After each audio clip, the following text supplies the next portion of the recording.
বাড়িতে এমন কিছু কিছু সন্তানরা থাকে ভীষণ সৎ হয়, কঠোর পরিশ্রমী হয়, সবার প্রতি দায়িত্ব কর্তব্য সব কিছু করে, নিজের কথা ভাবে না।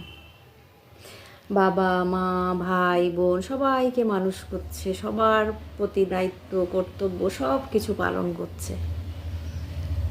দিনের শেষে ওই মানুষটাকেই কেউ জিজ্ঞাসা করে না তুমি কেমন আছো বা তুই কেমন আছিস, তোর কি প্রয়োজন, তোর কি প্রয়োজন নয়, এই কথাটা কিন্তু কেউ জিজ্ঞাসা করে না।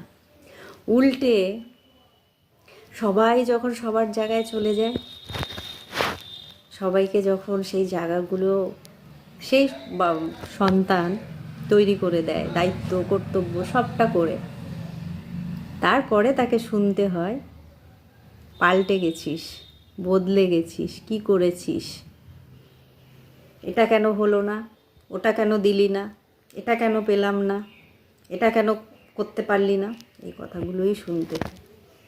সে তো কর্তব্য করেছে, তার তো এগুলো প্রাপ্য। আর যে কর্তব্য করে না তার কিন্তু কিচ্ছু শুনতে হয় না। এটাই আমাদের সমাজের নিয়ম, আর এটা বাস্তব সত্য।